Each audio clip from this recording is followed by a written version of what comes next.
성경 읽어지네. 아직도 입에 하이델베르크가 입에 붙어가지고 아무 생각 없으면 내 하이델베르크 시작을 또 이럴 것 같아요. 그래서 아차 싶고 다시 시작하는 것 같습니다. 예, 성경 읽어지네. 시작하도록 하겠습니다.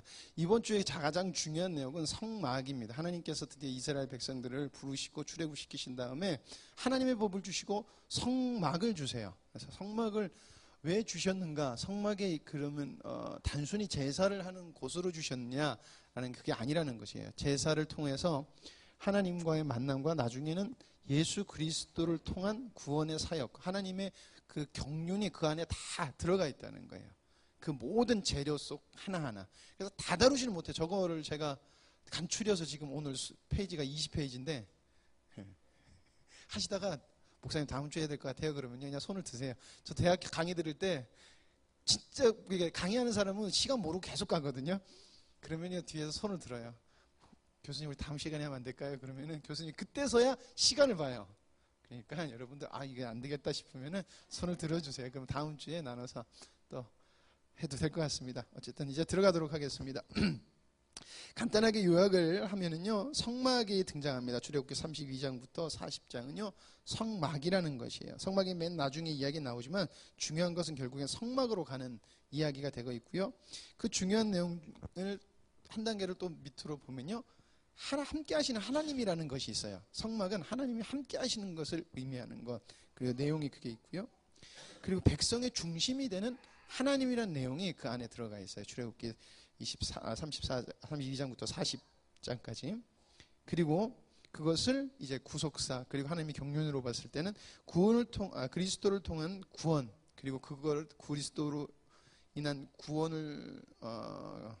구원으로 인하여서 하나님의 백성들이 받는 은혜, 열매, 이런 것들, 은혜, 이런 것들이 성막 안에 담겨 있다라는 것이에요. 그래서 출애굽기는 단순하게 이스라엘 백성들이 노예 생활에다 풀려났다로 끝나는 것이 아니에요. 그 모든 발걸음 하나하나가 바로 하나님의 백성으로서의 삶을 만들어가고 있다는 거예요. 제가 어성경인이 읽어지네 하면서 여기서 가장 중심이 되는 이 책을 쓰신 분이 가장 중요하게 보는 게 뭐라 그랬죠? 하나님의 나라 관점이라고 그랬거든요. 근데 하나님의 나라 관점에서 더 깊이 들어가는 게 바로 하나님의 진정한 구원받은 백성, 하나님을 닮은 아들들, 하나님의 정말 옳은 백성들, 아름다운 신부, 이게 중요하다 그래서 그 내용이 계속 그 안에 들어있어요. 근데 우리는 한국 교회는 구원사 쪽으로만 교회를 계속해서 가리키기 때문에 우리가 출애굽을 볼 때는 구원사 쪽으로만 보게 돼요. 그래서 쉽게 말하면은 그런 거 있잖아요. 성경 읽을 때, 레위 읽을 때 무슨 실 이런 게 나오잖아요. 무슨 실로 맑고 무슨 실로 짜고 해가지고 해라 그게 나오잖아요. 그거 우리 읽을 때 이걸 왜 여기서 이렇게 기록해놨어? 이거 왜 읽어야 돼? 이런 생각 드신 분 계실 거예요. 무슨 실. 그게 왜냐면 그 실이요. 신으로 들었어요. 죄송합니다. 제 발음이 천천히 하면 실이요. 예, 옷을 만들 때 무슨 배를 짜서 무슨 실로 하고 이런 말을 하잖아요. 그게 왜 그걸 그렇게 자세히 적어놨나라고 저도 이렇게 청년 때 이렇게 성경 읽거나 이렇게 보면 그랬는데 그 안에 그 뜻을 담아 놓으셨다는 거예요. 그러니까 기구 하나마다 장소 하나마다 방향 하나마다 다 그걸 담아놓고 있다는 거예요. 그래서 성경은 단순한 이야기를 하는 것이 아니라 성경이 왜 굉장한 책이냐면은 성경은 성경 스스로가 성경을 증명해요. 스스로가 이게 하나님 말씀이라는 걸 막 증명해내요. 인간이 그것을 못 깨달을 뿐이지, 그러니까 우리가 세상 모든 지식을 할 수 없잖아요. 그렇죠? 그다음에 못 깨닫는 것이지, 과학이 발달하면 발달할수록 성경은 더 진리가 되고 사실로 드러나요. 보통 반대예요. 신화 있잖아요. 신화를 보면요, 과학이 발달하면 허구로 가거든요. 근데 되게 웃긴 게 성경은요, 과학이 발달하면 발달할수록 그게 사실로 발견되는 거예요. 그래서 그렇다는 것입니다. 그래서 여러분들 성경을 보실 때 계속해서 구원, 나에게 필요한 것이 아니라 하나님의 관점으로 보는 것이 중요하다라는 것을 여러분들 꼭 기억을 하시고 성경을 읽으시면 되겠습니다. 출애굽기 32장은 금송아지 사건이 나와요. 이 금송아지 사건이 왜 이렇게 중요하냐면은, 여러분, 금송아지 사건이 언제 나오냐면은 하나님과 이스라엘 백성들 단체로 언약을 체결해요. 하나님이 이스라엘 백성 앞에서 영광 중에 팍 하고 등장을 해요.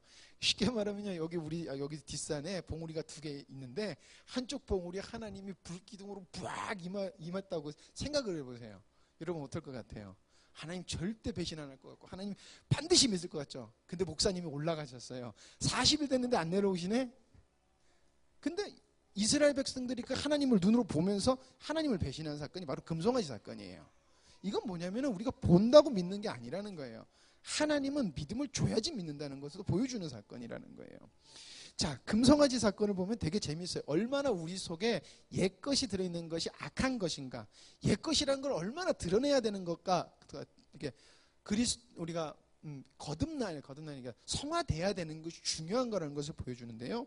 금송아지 사건 우리 잘 알아요. 모세가 하나님의 말씀을 받으러 하나님의 부르심을 따라 시내산으로 올라갑니다. 언제 내려오겠다 얘기를 안 했어요. 근데 기다려도 안 와요. 그러니까 사람들이 어떻게 생각했나? 야, 모세 죽었나 보다. 가서 아니면 하나님이 데려갔든지 추측을 하게 되는 거예요. 야, 너무 오랜 시간 안 오니까.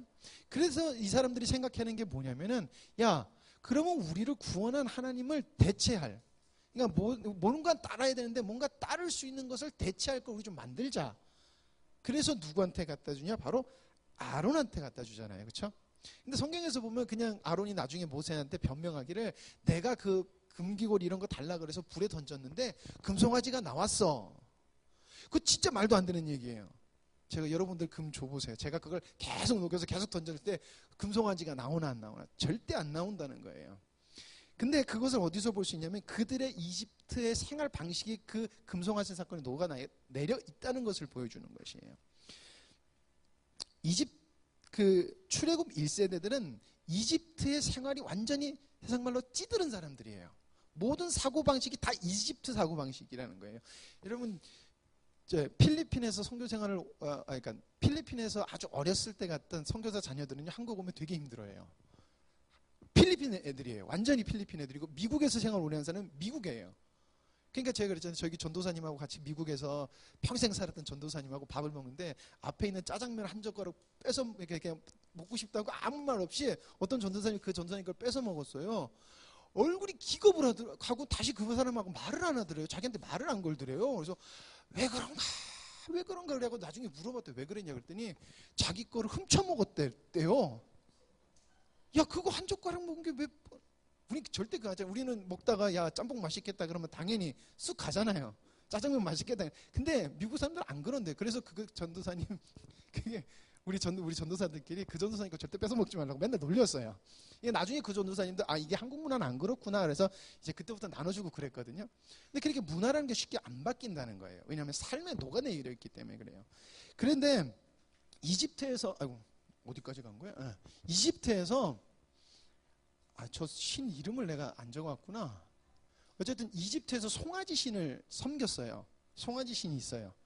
그 영화 같은 데도 보면은 뭐 갓 오브 이집트인가에도 보면은 막 황소 얼굴한 그런 하고 몸이 있는 뭐 이런 등장하잖아요. 그게 다 신들이거든요. 높은 신, 낮은 신이 있는데 다 신들을 형상한 거예요.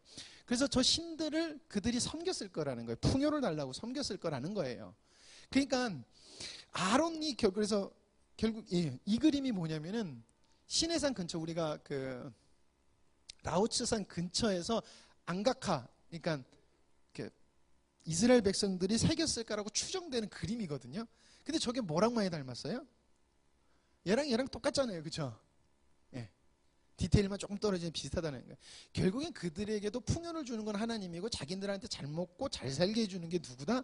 저런 신이었을 거라는 거예요. 그러니까 아론도 그냥 대충 그렇게 만들어 놓은, 아론 생각에도 그게 그랬을 거라는 거예요. 그러니까 그래서 결국엔 어떡합니까? 모세가 내려왔는데 막 그 자기네들이 만든 신에 막 거기서 잔치를 베풀고 축제를 벌여서 전쟁이 난 줄 알았잖아요. 여호수아한테 야, 전쟁 났냐? 그랬더니 아니라고. 그래서 모세가 와서 보니까 이 이스라엘 백성들이 얼마 전에 하나님의 임재를 만났고 하나님과 언약을 맺은 백성들이 하나님을 배신한 걸 보고 분노해서 십계명판을 던져서 깨뜨려버려요. 하나님이 만들어준 거예요. 첫 번째 십계명판은 하나님이 만들어준 건데 그걸 던져서 깨뜨려버리는 사건이 바로 32장 말씀이라는 것입니다. 그래서 나중에 그런 말 있잖아요. 출애굽 1세대가 왜 가나안 땅에 못 들어갔냐라는 것 중에 하나가 뭐냐면은 1세대들의 이 세상적인 것을 버려야 되는 것을 철저하게 보여준다는 거예요. 2세대들도요 60, 70은 애굽에서 살았던 사람들이에요. 그러니까 어렸을 때 출애굽한 사람들이죠. 그러니까 그 사람들은 녹아내려 있지 않다는 거예요. 이집트 생활이 그렇게 녹아내리지 않다는 거예요. 근데 2세대들은 들어갔잖아요. 왜냐하면은 그때 인구를 계산할 때 들어간다는 세대 구분할 때 싸울 수 있는 20대 정도 위 사람들만 계산하기 때문에 그렇다는 거예요. 그러니까 하나님은 얼마나 세상을 우리 삶 속에서 버려야 되는지를 보여주시는 거예요. 그래서 무교절도 그때 말씀드렸잖아요. 그렇다는 것입니다. 32장 그래서 그 말씀이 들어가 있다라는 것이에요. 자, 출애굽기 33장에 하나님이 실망하셔서 야 모세야 내가 얘네들 모세가 얘네들하고 안 들어갈래. 안 들어가시겠다 그래요. 근데 안 올라가 난 너희들이랑 함께 안 하고 뭐라고 말씀하시냐면은 야 내가 약속은 했으니까 내가 약속은 깰 수 없어. 이게 하나님의 불문의 법칙이에요. 하나님은 언약을 깨실 수가 없어요. 하나님의 언약을 깨면요 하나님은 왜냐하면 오점이 생기는 거예요. 내가 약속하고 내가 깰 수 있지 그게 안 돼요. 우리 이해가 안 되죠. 근데 하나님은 언약을 파괴하실 수가 없어요. 그래서 뭐냐면은 내가 너희들에게 올라가서 왜냐면은 너희들이 나를 잘 믿고 따르면 내가 너의 하나님이 되고 너는 나의 백성이 된다 그랬어요. 조건이 있어요. 언약인 조건이 있어요. 그래서 언약은 조건이 안 따르면 죽음으로 다스리는 거예요. 근데 하나님은 언약을 깰 수 없으니까 어떻게 얘기를 하냐면은 야 너희 못 올라가. 그 대신 내가 준비는 다 해줄게. 너희들이 가서 살 수 있는 준비는 내가 다 할 테니까 너희만 올라가. 대신 나 안 가. 너희들이 안 가. 여러분 어떻게 보면 되게 편하잖아요. 왜냐면 가나안 땅 가서 점령해야 되는 거였었는데 가나안 땅 가서 점령해야 되고 하나님이 점령해야 되고 그 사람들을 몰아내야 되고 힘든 거거든요. 굉장히 괴로운 건데 그걸 하나님 다 해주시겠다는 거예요. 그 대신 올라가서 그래 니들 잘 먹고 잘 살아. 이렇게 말씀하시는 거거든요. 하나님이 이렇게 말씀하실 때 모세가 하나님 안 됩니다. 그래서 모세의 중보가 여기서 등장해요. 하나님 안 됩니다. 왜 안 되냐? 그냥 하나님 안 돼요가 아니라 언약을 근거로 모세가 하나님 앞에 간구하는 거예요. 하나님 이 백성이 하나님의 은혜 입은 백성 아닙니까? 라고 하면서 계속해서 하나님의 은혜를 이게 근거로 모세가 기도를 해요. 중보를 하면서 하나님의 마음을 하나님께 기도를 드려요. 이때 굉장히 재미있는 게 나타나는데 하나님이 신의 모습을 한 것이 몇 번 있어요. 이걸 뭐라고 그러냐면요. 동형동성론이라고 그래요. 이게 뭐냐면은 신이라는 존재는 특히 하나님을 보면 죽어요. 인간은. 왜냐하면 죄가 있기 때문에 하나님을 본 자는 죽는다라고 해요. 근데 하나님이 간혹 인간이 이해할 수 있는 눈높이에서 당신을 그러니까 보이시게 하실 때가 있는데 요때가 바로 요런 거를 뭐라고 그러면 동형동성론이라고 그래요. 그래서 모세가 막 기도하는데 하나님이 알았다고 하시면서 어떻게 하냐면은 하나님이 지나가는 모세가 뒤로 돌고 있고 눈 감고 있으면 하나님 내가 옆으로 지나가겠다. 그럼 내가 그거 용서한 걸로 해줄게 라고 하시면서 등장을 하세요. 되게 재밌잖아요. 그래서 모세가 뒷모습은 봤어요. 하나님의 뒷모습은 봤어요. 나중에 하나님 보여주시거든요. 그래서 이렇게 하시는 것이 동형동성론이다라는 것을 안 해오셔도 돼요. 아 저런 게 있다. 이런 사건이 있구나. 그래서 나중에 그거 하면 아 그때 그거 이렇게 기억하시면 돼요. 자, 그래서 하나님의 지나감을 경험하고 어떤 은혜가 있냐면은 바로 하나님이 다시금 이스라엘 백성들에게 거하시고 인도하시고 통치하실 것을 다시 약속해 주세요. 그래서 나중에 다시 언약을 다시 맺어요. 예, 그렇습니다. 그래서 그렇게 넘어가고요. 34장에 이 사건이 다시 진행이 돼요. 그래서 다시 모세가 그 배신했던 그 사람들, 그 주도했던 사람들을 처벌하고 다시금 하나님 앞에 올라가요. 이때는 다시 자기가 그 증거판을 만들어서 올라가요. 판을 만들어서 올라가요. 그리고 하나님께서 다시금 언약을 세우시고 그 세우신 과정 중에서 10계명을 풀어서 설명을 쭉 해주세요. 네. 10계명이 뭐다 그게 뭐다라는 거예요. 10계명은 저희들이 하이델베르크에서 했으니까 그냥 간단하게 말하는 게 그냥 하나님을 사랑하라는 거예요. 그래서 인간 이게 다 결국에는 사랑이다라는 것을 저번에 말씀드렸으니까 간단하게 이렇게 넘어가도록 하겠습니다. 이때부터 그래서 35장부터 뭐가 시작되냐면 이제 성막이 건축돼요. 성막. 그러니까 성막이라는 것, 그러니까 교회라는 것 자체가 약간 이제 이 구약적 잘못된 요소들인데 하나님이 거하시는 곳이다라는 것은, 이건 성막이라는 것은 뭐죠, 그때 모델하우스 있잖아요. 모델하우스. 지난주에 목사님 모델하우스 말씀하셨네. 누가 안 하셨나 보구나. 여러분 모델하우스 저기 들어가면은 장차 앞 내가 살 집이 뭐 그대로 돼 있잖아요. 그렇죠? 그러나 다 짓고 나면 어떻게 돼요? 성막은 필요 없어지는 게 되는 거예요. 그러니까 나중에 하나님이 어떤 은혜를 주실 것이라는 것을 집약적으로 보여주게 하나님께서 말씀하신 게 뭐다? 성막이에요.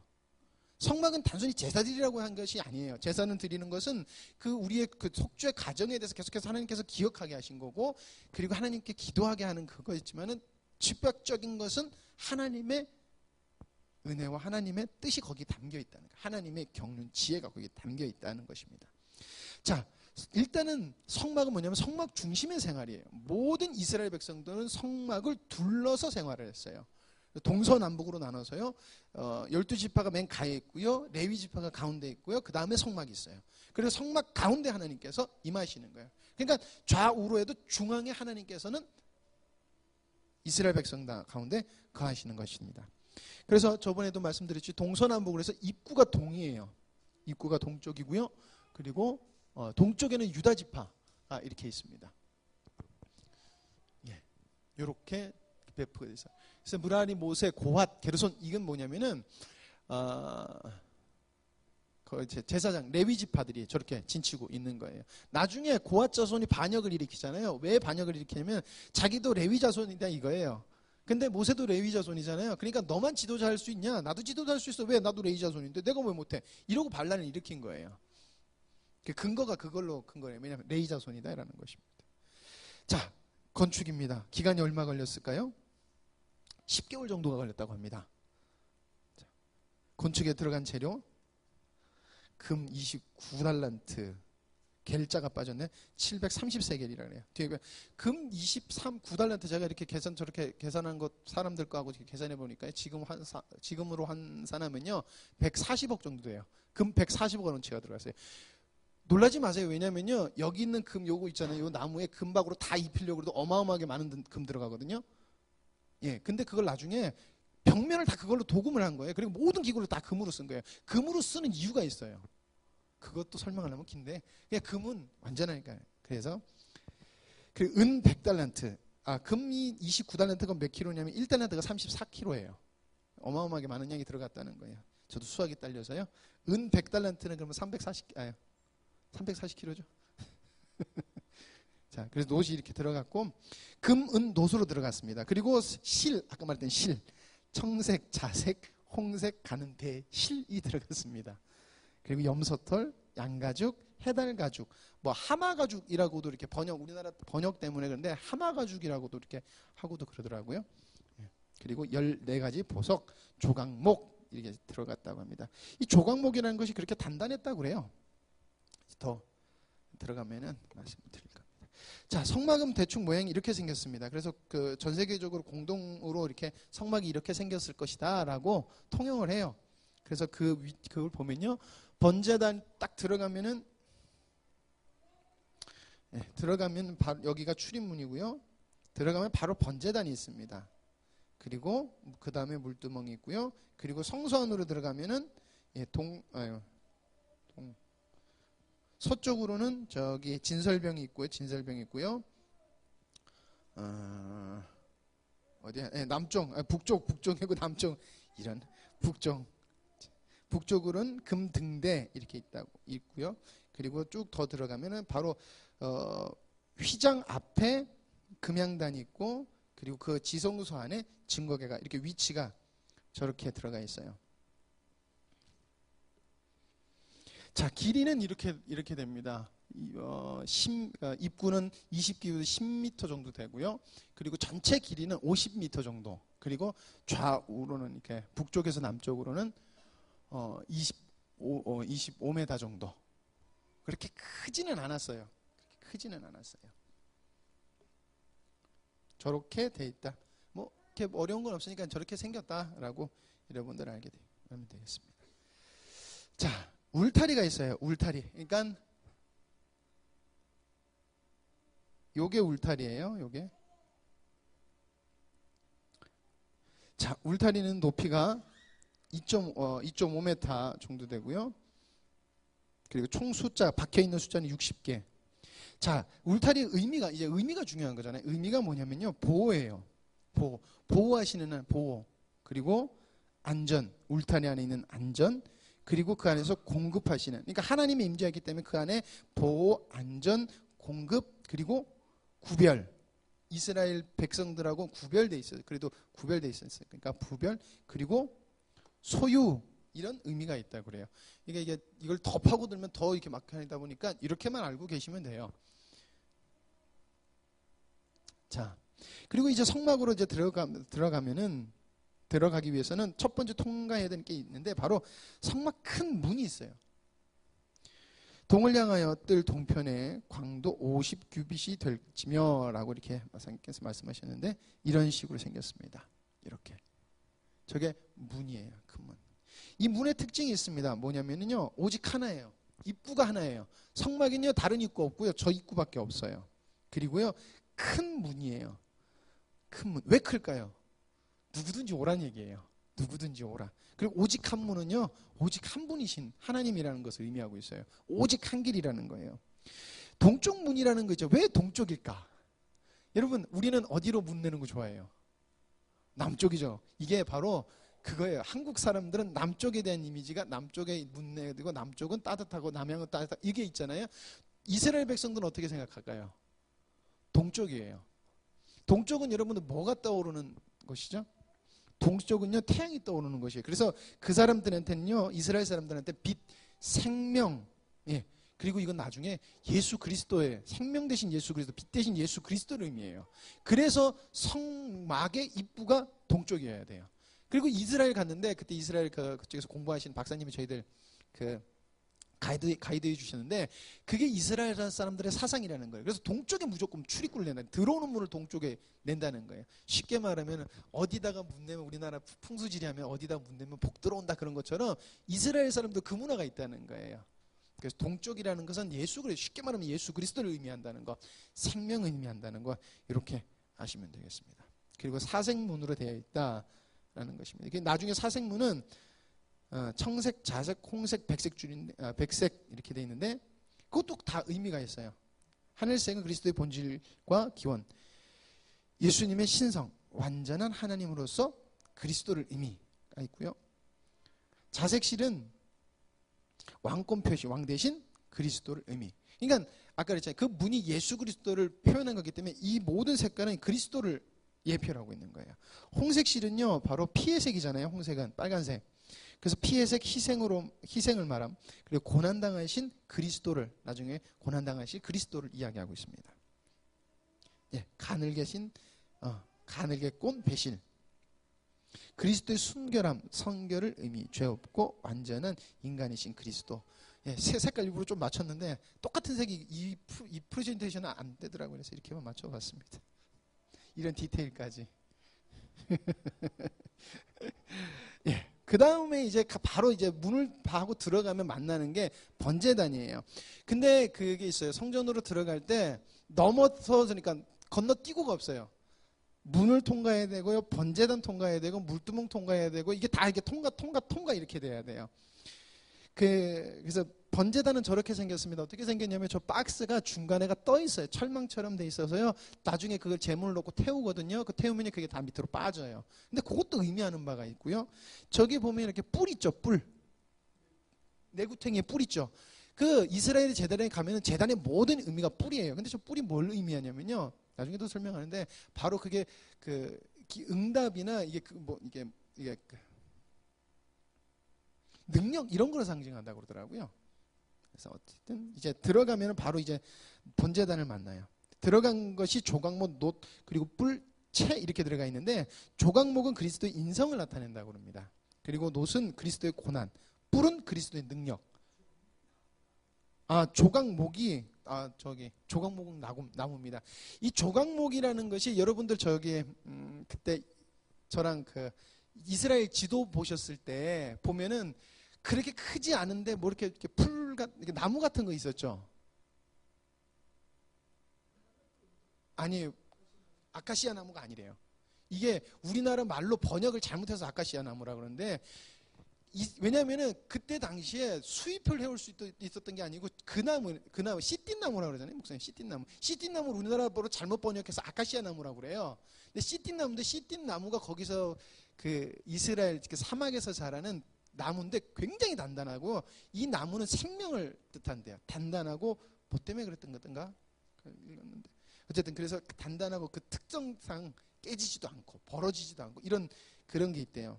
근데 그것이 바로 조각목이 그런 나무라 그래요. 근데 왜 그걸 썼을까 할 때 어떤 분은 또 그러시더라고요. 가보세요. 그럼 거기 그 나무밖에 없어요. 그래요. 근데 나무가 거기 가면요, 나무가 거의 없어요. 시내산에 유일하게 있는 나무, 그때 그 라오츠산 별명이 아몬드산이라고 그래요. 아몬드산.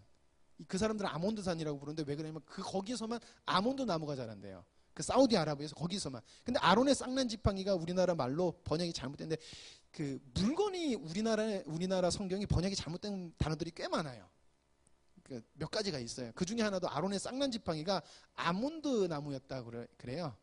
그래서 더 이제 시내산이 그쪽일 게 맞다라고 이제 또 다들 주장하고 그러시더라고요. 라오츠산이 맞다. 어쨌든 아까 그 뿔 있잖아요. 내 뿔은 그리스도의 그 능력을 상징하는 것이에요. 그리고 채는요, 이제 성도와 동행하시는 그리스도라는 거예요. 그래서 이게 다 타서 이렇게 내려가는 게 그런 의미라고 그러더라고요. 자, 이렇게 하고 나면 이제 물두덩이를 만납니다. 물두덩이 아니라 물두멍 만납니다. 모양은 저렇게 생겼어요. 자, 물두멍이 필요한 이유는 세상의 더러운 것으로부터 정결하는 거예요. 이제 저기를 통과하면 어디를 들어가냐면은 바로 성소로 들어가요. 성소로 들어가기 전에 씻는 거예요.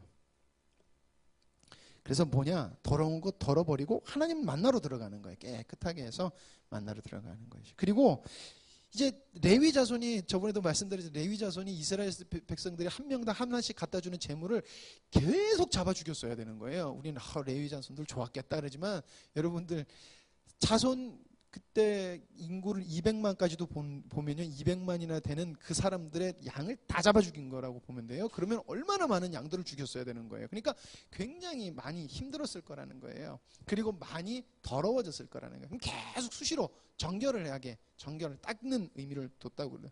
닦았어야 됐다고 그래요. 그래서 수시로 정결을 유지하는 거예요. 이건 뭐냐면 나중에 예수 그리스도 앞에서 우리가 계속해서 수시로 정결함을 우리가 계속해서 이루고 나가야 된다는 거예요. 그리스도의 능력과 이런 것들로. 자, 그래서 물두멍의 재령을 보면요, 회막문에서 수중 듣는 여인들이 바친 놋거울로 뺐어요. 놋거울로. 희한하죠? 그 회막문, 그러니까 레위 지파 그쪽 관련된 사람들이 쉽게 말하면 부인들의 놋거울을 왜 했을까? 근데 이제 성경학자들이 한번 주장하기로는 자기를 치장하는 그 거울을 갖다 바침으로써 그거를 놋으로 만들면은 결국에 어떻게 해요? 자기를 치장하는, 자기를 보는 것이 아니라 하나님 앞에서 정결하고 아름다움을 갖고 오는 걸로 바꿔라라는 의미가 있다고 해서 이렇게 했다라고 하는 주장도 있다는 것을 여러분들이 참고로 들으면 재밌을 것 같습니다. 자, 근데 물두멍의 물은 하나님의 말씀을 의미합니다. 그래서 그리스도인들이 하나님의 말씀으로 계속해서 정결해져 나가야 되는, 깨끗해져야 된다는 거예요. 우리가 정결해진다는 것을 계속해서 착각하는 게, 우리나라는 그 토속 신앙이 있어서 어떻게 해야 돼요? 많이 빌고 많이 공을 싸면 깨끗해진다는 생각 가지고 있잖아요. 그렇죠? 그렇잖아요. 공을 싸면. 그런데 하나님의 말씀으로 우리가 계속 정결해져야 된다는 것을 의미하고 있다는 거예요. 그래서 우리가 정결할 수 있는 것은 하나님의 말씀이다라는 것을 의미하고 있다는 것입니다. 자, 그리고 하나님의 말씀이 우리를 정결케 하는 것을 또 믿는 것이고 그 의미를 담고 있습니다. 근데 재미난 것은 뭐냐면은 유일하게 물두멍만 치수가 없어요. 다른 것은 몇 규빗 돼서 다 정확하게 이게 있는데 물두멍은 그 규격이 없어요. 왜 그러냐? 바로 하나님의 한없는 용서를 표현하기 위해서다 그래요. 그리고 누구든지 용서받을 수 있는 하나님의 한없는 사랑을 표현하기 위해서, 왜냐하면 정결의 의미이기 때문에 치수를 하나님께서 안 가르쳐 주셨다라고 합니다. 한없는 용서. 그리고 이거는 나중에 우리도 한없이 용서하는 우리라는 것을 보여주는 거예요. 이거하고 연결해서 뭘 말하냐면은 베드로가 왜 굳이 와서 하나님, 예수님 내가 몇 번을 용서할까요? 7번 용서할까요? 7번은 완전수인데 그때 예수님께서 70번씩 7번 용서해라. 이건 절대 화내지 마라. 화내지 마라. 화내지 말라가 아니라 한없이 용서해줘라 라는 말씀이셨거든요. 그게 바로 여 안에 또 들어있다는 것입니다. 자, 아까 금이 왜 이렇게 많이 들었냐라고 그랬죠? 저 번쩍번쩍거리는 게 다 뭘까요? 금입니다. 금이에요. 저게 다 아까 말했던 저기 시띠모 나무판에다가 금을 입힌 거예요. 근데 저 널판이 48개. 예. 재료, 조각목과 금 이렇게 들어가요. 그러니까 시띠나무와 금 들어가고요. 총 48개예요. 그러니까 어마어마하게 많은 그 금이 도금이 됐어야 돼요. 길이는 4.56m, 넓이는 68.4cm. 자, 부속기구가 있는데 널판은 널판끼리 이렇게 연결시키는 이 침이 있어요. 이게 띠가 있어요. 그리고 여기를 받치는 은판으로 이렇게 받쳐서 세워져 있어요. 자, 은받침은 이게 내가 적어놨나? 네, 목적은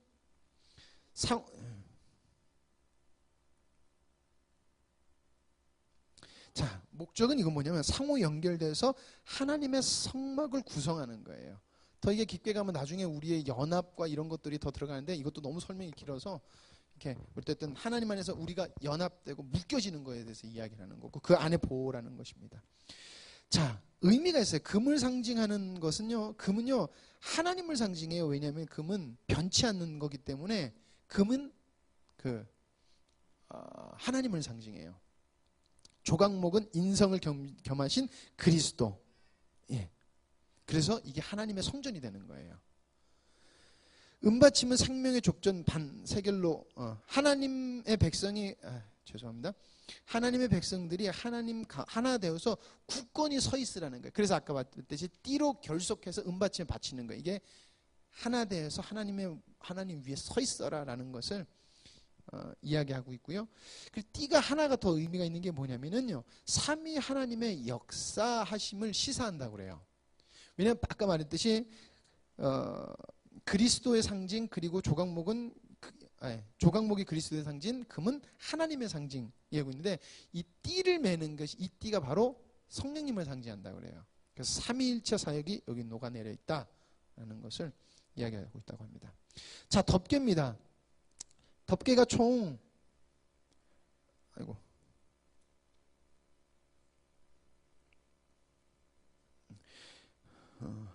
첫 번째 덮개는요, 청색, 자색, 홍색 실로 짠 천을 덮었어요. 그래서 어떻게 생겼냐면요, 이렇게 생겼습니다. 잘 안 보이실 텐데요. 울긋불긋 결끝에는 저렇게 이렇게 울긋불긋하게 생겼어요. 그래서 그 천을 먼저 덮어요. 이건 뭐냐면요, 영광스러운 그리스도를 예표하는 것을 덮어요. 영광스러운 덮어요. 자, 두 번째는 염소털로 덮어요. 이렇게 덮습니다. 이것은 또 예? 아니요. 그러니까 안쪽부터 지금 쌓아오는 거예요. 이렇게 안쪽부터. 이게 나중에 저희 다 전체적인 모습을 한번 또 보여드릴 거예요. 이것은 뭐냐면 당하실 순결한 그리스도, 양의 털로 한 건 그리스도, 나중에 희생당하실 그리스도를 의미하고 있고요. 세 번째는요, 붉은 물을 들인 수양의 가죽이에요. 붉은 건 무조건 뭘 의미하냐? 피 흘리신 그리스도를 의미해요, 성경에서는. 그래서 세 번째 덮개는 피 흘리실 구속의 그리스도를 의미한다. 그리고 네 번째 덮개는 바로 해달, 여기 물소라고도 번역하고 그랬는데 덮개인데 해달이 더 맞는 것 같아요. 그래서 해달 뚜껑을 저렇게 덮어요. 이렇게 덮습니다. 근데 이건 무엇을 얘기하면은 환경에 상관없이 견고하고 불변하신 그리스도를 상징한다 그래요. 예. 이걸 다 외우실 필요 없어요. 그냥 그리스도를 상징하는구나라는 것입니다. 그러면 어떻게 돼 있냐면요, 저렇게 돼 있는 거예요. 저걸 단면으로 이렇게 보여줘요. 그래서 제가 일부러 이 사진을 넣는 게, 저렇게 덮여 있구나. 성막이 저렇게 딱 덮여 있구나. 그러니까 그리스도의 사역을 성막 위로 다 그냥 덮어버린 거예요. 삼위일체 사역이 그 안에 들어가 있죠. 근데 거기 하나님이 거하시죠. 거기 누가 들어올 수 있어요? 정결하게 된 누구예요? 예수 그리스도를 통하여서 들어온 정결해진 그리스도 하나 되고 깨끗해진 그리스도인들이 하나님을 만나러 들어올 수 있는 거예요. 그게 성소가 가지고 있는 의미였어요. 단순히 1년에 한 번 제사들, 쉽게 말하면 그거예요. 내가 일주일에 한 번 예배 드리러 가면 되지. 이게 아니라는 거예요. 예배를 왔으면 하나님을 만나야 되고 하나님의 능력을 경험해야 되고 하나님의 뜻대로 살아가고 하나님의 참 아들답게 백성답게 신부답게 살아가야 된다라는 것을 이스라엘 백성들에게 하나님은 저걸 통해서 계속해서 보여주셨던 거예요. 자, 그 다음에 뭐 있냐면 이제 부속물인데 정금 등대가 있습니다. 별칭은요 금등대, 이렇게 금등대라고, 또 성경에서는 별칭이 뭐냐면 성경에는 다른 이름으로도 이렇게 불러요. 그거다라고 생각하시면 돼요. 재료는요 정금이에요. 무게는요 1달란트. 한 달란트도 엄청 비싸던데 이게 1kg 아니요. 어쨌든 자, 부속기구는요 7등잔 7개, 불집게, 그리고 불똥 그릇이 있었다 그래요. 자, 위치는 성소 남쪽에 있었고요. 목적은요 성소 안을 비추는 거예요. 근데 이걸 왜 넣냐? 바로 세상에 생명 되신 그리스도를 상징하는 거예요. 계속 불이 붙어 있으면서 생명 되시는 것을 나타내고 있습니다. 자, 떡상은요 이렇게 생겼습니다. 별칭으로는요 진설병상, 이렇게 진설병 이렇게 하잖아요. 진설병상이라고 하는데, 근데 진설병은 누가냐면 번제단과 물두멍을 통과한 사람만 먹을 수 있어요. 아무나 먹으면 안 돼요. 저 당시 때니까, 저 당시는 저 당시 때라고 말하니까 좀 그렇게 들어가서 먹는 자는 죽어요. 하나님의 법을 어겼기 때문에 죽어요. 자, 재료는요 조각목과 금입니다. 그리고 길이는요 길이는 91.2cm, 너비 45.6cm, 그리고 높이는 68.4cm 뭐 이 정도 됐다라고 보시면 되고요. 부석기구는 채, 대접, 숟가락, 병, 붓는 포도잔, 나중에 붓는 잔, 포도주를 담겨서 붓는 잔이 필요했다고 합니다. 위치는요 성소 북쪽에 있었고요. 자, 목적은 뭐냐면 하나님께서 백성을 양식으로 또 두 번 들어가 있구나. 양식으로 돌보신다. 그러니까 하나님께서 우리의 필요한 양식을 주신다는 거예요. 그래서 12질선병이 있었는데 이건 뭐냐면 12지파를 의미하다니까, 모든 지파를 준다는 것은 모든 하나님의 백성을 먹이시겠다는 거예요.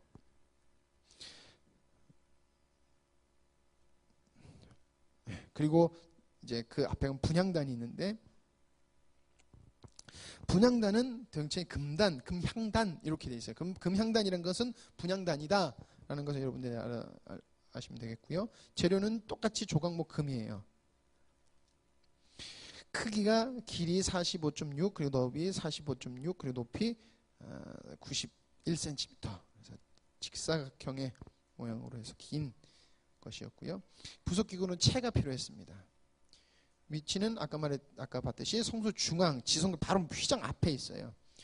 이 목적은 뭐냐면 대제장이 아침마다 향기로운 향을 하나님께 살아요. 아침마다. 이것은 무엇을 의미하고 있냐면요, 향연은 기도를 상징해요. 기도하는 걸 상징하고요, 중보하시는 그리스도를 또한 상징해요. 제가 말했듯이 그 하이델베르크 교회에서 우리가 나눴듯이 예수님이 지금도 하시는 것이 무엇이냐면은 신자를 위해서, 그리스도는 당신의 백성을 위해서 중보하시는 걸 구리스도는 하나님 우편에서 지금도 하고 계시거든요. 그것을 의미하고 있는 거예요. 그러니까 구약에 벌써 그거를 계속해서 예표하고 있는 거예요. 그러니까 구약은 예수님 오실 것까지만 얘기하고 있지 않아요. 예수님이 오신 다음에 종말까지 이야기하고 있다고 생각하면 돼요. 근데 우리 계속해서 어떻게 해요? 구약은 신약 말하고 신약은 종말 얘기한다 이렇게 생각하는데 아니에요. 창세기 1장 1절부터 1장부터 종말을 이야기하고 있다라는 것을 여러분들이 아셔야 돼요. 우리가 이걸 왜 그런, 이게 제가 아까 조각목 이거에 대해서 잠깐 얘기했는데, 우리가 성경을 해석할 때 이렇게 너무 그 물건에 너무 의미를 둘 때가 있어요. 그러니까 너무 과하게 의미를 두는데 그건 또 좀 조심해야 될 거예요. 그러면은 그 성경 해석에 문제가 생겨요. 여기서 지금 이런 제가 지금 말씀드리는 건 지금까지의 최고의, 그래도 이게 맞다라는 신학에 근거해서 결론 내린 것들을 제가 여러분들에게 말씀드리는데, 어느 날 이거 보니까 내가 살아가다 보니까 이게 자기 개인적인 굉장히 좀 특별한 경험이 있을 때가 있잖아요. 그럴 때 야, 그때 물건이 비슷한 물건이었으면 어떤 사람은 그걸 확 갖다 붙이더라고요. 성경 말씀하고 갖다 붙이는 경우가 있더라고요. 근데 되게 위험한 거예요. 그래서 뭔가를 여러분들 물건하고 이렇게 너무 결속시키시면 안 돼요. 왜냐하면 이거를 계속해서 이거 잘못된 이론들이 나오기 때문에 그렇게 하지 마시고, 우리도 혹여나 하나님의 이 말씀을 잘못 왜곡시켜서 이렇게 이해를 해버리면, 물건에 두고 이해를 해버리면 이렇게 안 된다라는 것을 여러분들에게 말씀하고 있습니다. 자, 분향은 성도의 기도, 뿔은 하나님의 능력과 주권을 얘기하고 있다. 아까도 뿔이 있었고 여기도 뿔이 있었어요. 못 보신 분 다시 가볼까요? 안 보셔도 되겠죠? 믿으시죠? 피곤하신데 이제 2개 남았어요. 빨리 넘어갈게요. 자, 휘장 있습니다. 휘장. 예, 휘장은 저렇게 생겼어요. 자, 성소와 지성소를 구별하고 있습니다. 하나님의 거룩과 영광을 보존하기 위해서 성소도 함부로 들어갈 수 없었지만 지성소는 정말 함부로 들어가면 안 돼요. 함부로 들어가는 사람, 그것도 대제사장이 한 번 들어갈 수 있는데 그 한 번도 하나님께 하나님 정결하지 못한 상태에 들어가면 죽어요. 이거는 뭐냐, 하나님의 거룩과 영광을 보존하는 거예요. 하나님 너무하다가 아니라 그게 하나님의 속성이라는 거예요. 죄랑 맞닥뜨리면 죽는다는 거예요. 그럼 죄 가지고 한 사람이 잘못된 거지, 아닌가요? 그게 하나님은 속성이 변하시면 안 돼요. 하나님한테 당신 속성 변해요? 이거 말이 안 되는 거예요. 자, 인간의 그랬던 호기심과 그로 인한 접근을 막는 거예요. 그 블레셋에서 벗개 안에 블레셋의 그 벗개가 뺏겼을 때 뭐 들어가 있는 거 갖다가 열어보다가 죽잖아요. 하나님은 그걸 막으셔서 괜히 헛된 호기심은 참 죄가 아닌데 그런 것 때문에 죽기는 하나님의 또 은혜 방편이라는 거예요. 자, 율법으로 하나님의 관계를 좁힐 수 없음을 또 보여주는 거예요. 예수님이 십자가에 달려 돌아가셨을 때 없어진 게 뭐예요? 휘장이 위에서 아래로 쫙 찢어졌는데 저거 절대 살에 못 찢는다고 그래요. 저게 어마어마하게 두껍대. 이만큼인가 그렇다고 그래요. 여러분들 책도 요만한 거 뭉쳐놓은 거 찢으라면 못 찢잖아요. 근데 저거 가죽으로 돼 있다고 그랬는데 저거 절대 사람이 못 찢는데요. 기계로 찢는 것도 어렵다고 그래요. 근데 그거를 하나님이 찢으신 거예요. 그건 왜 그렇게 안 찢어지게 만들었냐면 율법으로 절대 의로 들어올 수 없다는 것을 하나님께서 말씀해 주시는 건데, 예수 그리스도께서 십자가에 달려 죽으심으로 죽으실 때 굉장히 신비한 사건, 휘장이 쭉 찢어진 거예요. 그래서 하나님하고 막힌 담을, 그래서 우리가 주는 평화 막힌 담을 모두 허셨네 이거 하잖아요. 그러니까 하나님께 들어올 수 있는 길을 완전히 열어주신 거예요. 그 전에는 못 들어갔어요. 자, 그래서 하나님과 단절된 것이 열렸다라는 것입니다. 자, 그리고 마지막으로 곧 지성소 안에 들어가 있는 게 법궤예요. 별칭은 법궤 그리고 언약궤 이렇게 되어 있습니다. 재료도 똑같이 조각목과 금 이렇게 들어가 있습니다. 크기는 길이 114cm 그리고 너비 68.4cm, 높이 68.4cm 이렇게 되어 있습니다. 자, 부속기구는 채가 있고요. 자, 위치는 지성소 안에 있습니다. 지성소는 하나님의 임재 공간이기도 하지요. 자, 목적은요, 증거판을 보관하고 결국에 하나님께서 임재한다는데, 초창기에는 증거판 하나만 들어가 있었어요. 나중에 이게 아론의 쌍난 지팡이도 나중에 들어가는 것이고요. 그리고 만나도 나중에 들어가는 거죠. 초창기에는 증거판만 들어가 있었다. 그리고 그걸 보호했었다라는 것입니다. 의미는요, 하나님의 말씀이 십계명판을 보관하는 것으로 하나님의 말씀이신 그리스도를 상징한다라고 합니다. 마치도록 하겠습니다. 기도하시겠습니다.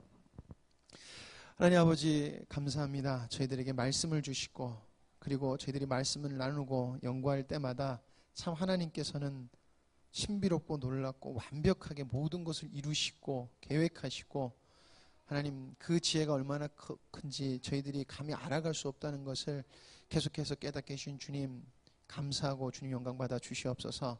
하나님 저희들이 계속해서 말씀을 더 사모하게 하시고 그 사모함 속에 주님을 발견되고 주님이 깨달아질 수 있도록 주님께서 모든 길을 여셨사오니 주님 우리가 그 길을 가게 하여 주시옵소서. 아버지 하나님 정말 저희들이 살아가는 동안에 주님께서 이 땅에 이루고자 하는 일이 성실히 이루는 저희들 되게 하여 주시옵고, 주님 보시기에 아름답고 기쁨이 되는 저희들 되게 하여 주시옵소서. 모든 것을 주님께 맡기며 예수님의 이름으로 기도드립니다. 아멘.